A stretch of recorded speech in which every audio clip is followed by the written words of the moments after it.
La questione. Noi diciamo vai a ammazzare uno, se l'ammazza va bene, se non l'ammazza lo ammazziamo.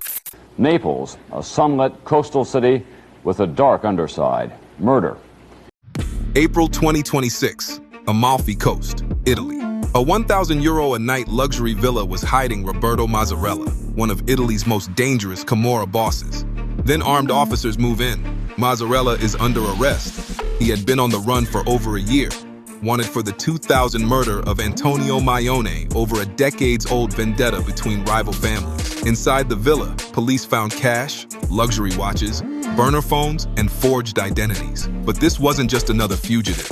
Mazzarella was the head of one of the most powerful clans within the Camorra, founded in the 1960s by brothers Vincenzo Mazzarella and Ciro, who was known as the king of cigarette smuggling. Mazzarella was a huge network built on drugs, smuggling, counterfeiting, and money laundering. And while most people think of the Mafia as one organization, Italy has several. And the Camorra is one of the oldest and most dangerous of them all. Operating mainly in the Italian city of Naples since the 17th century, the name Camorra originated as a mix of the word capo, meaning boss, and mora, which was a gambling game played on the streets. With an estimated 111 to 180 independent clans, Camorra has more of a horizontal structure, allowing different clans to act independently of one another, making them more resilient when top leaders are arrested or killed, as new clans emerge from the old ones. As once explained by a Camorra boss, Pasquale Galasso, who whilst in court after confessing to over 20 murders stated, "You could cut into a Camorra group, but another 10 could emerge from it." At the height of its power, there was around 10,000 members, and controlling them all was one man, the infamous Raffaele Cutolo, aka the Professor. As one of Italy's most feared mob bosses, Cutolo was jailed in 1964 for murdering a man who had made a pass at his sister, but being behind bars didn't stop him. As he rose to power, he created the new Camorra during the 1970s and orchestrated a bloody war against the Sicilian Cosa Nostra in the 1980s. The 10,000 men he commanded would smuggle drugs and run protection rackets. He lived in luxury in his cell and was even allowed to use the governor's phone to call anywhere in the world. Once described as being more powerful than the prime minister, in 2021, Cutolo died in prison after catching pneumonia.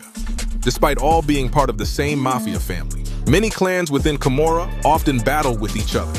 The Scampia feud was a violent war that broke out over control of the drug trade in the Scampia neighborhood of Naples in 2004. Involving the Di Lauro clan, then led by Cosimo Di Lauro and the Secondiliano alliance, led by Vincenzo Licciardi, the feud was one of the deadliest and most brutal episodes in the history of the Camorra, with 84 killings in just 10 months. During this time, one man gained notoriety due to the brazen and brutal nature of his attacks.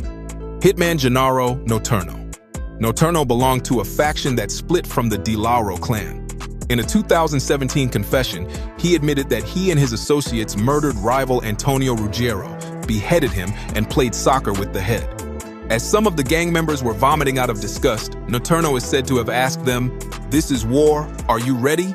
But now working differently to the traditional ways of Camorra are a younger, more fearless group of the mafia, the baby gangs.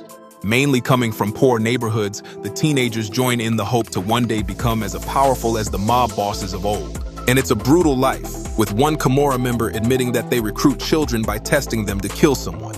If they do it, great. If not, they're killed instead. La questione.